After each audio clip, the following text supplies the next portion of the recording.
Magandang araw mga tol, pambansang kamao Manny Pacquiao makikita daw natin sa BGC ngayong November 25. Ayon nga po sa post ni Pacman, makikita natin siya sa Samsung Hall at BGC Taguig. Hindi naman sinabi kung anong oras mga tol, kaya abangan na lang natin sa BGC Taguig araw ng Sabado. Sa iba pang balita, promoter na si Eddie Hearn inaming may offer kay Joshua na $50 million para labanan si Deontay Wilder. Dapat ito ang maglaban sa undisputed noon pero hindi nangyari dahil walang kontrata. Hindi naman daw nagpadala ng kontrata itong kampo ni Wilder kaya hindi nag-finalize. Akala ni Joshua at Wilder na kayang mapanatili ang titulo kaya naging choosy pa ang dalawa. Hindi sinamantalang pagkakataon nung parehas mabenta pa ang laban.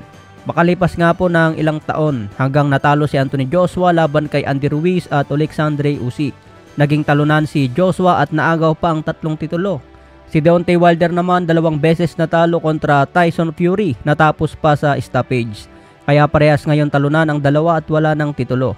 Kung noon pa sana naglaban mga tol, baka parehas pa kumita ng mas malaki. Buti na lang itong si Tyson Fury at Alexandre Usyk. Sinamantalang pagkakataon ngayon habang parehas mainit ang atensyon. Pasado na nga po ang laban nila sa February. Ito ang pinakaunang undisputed 4 belts sa heavyweight division.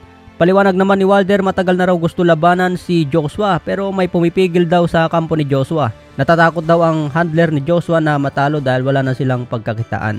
$50 million ang inoffer noon, sayang naman at hindi na ikasa. Sa iba pang balita, Marlon Tapales nakanda na laban kay Naoya Inoue. Handa na agawin ang 2 titulo ni Inoue. Dalawa lang pwede mangyari dyan mga tol. Si Inoue ang maging undisputed o si Tapales ang uwing bitbit ang 4 na belt. Kung tatayaan nga po natin si Tapales ng 500 pesos, malaki ang panalo natin, maging 4,175. Times 8 nga po ang kwarta natin sa laki ng odds. Talagang sobrang dehado po si Tapales, nakakabastos naman yan. Sinasabi nga po sa odds na maliit lang ang pag-asa ni Marlon Tapales. 80% ang chance ni Inoue, 20% lang kay Tapales. Pero may dahilan mga tol kung bakit ganyan ang odds. Number 2 pound for pound si Inoue, tinalo niya ng impresibo ang number 1 unified champion na si Stephen Fulton. Former undisputed sa bantamweight division, 4 division champion at isang superstar sa Japan. Samantala si Tapales, kontrobersyal lang naging panalo kay Murodjon Akhmadaliev. Sabi nga po ni Eddie Hearn, tingin daw niya panalo ang bata na si Akhmadaliev. Naging champion si Tapales sa 2 dibisyon. Pinakamalaking panalo niya sa kanyang karir kontra Murodjon Akhmadaliev.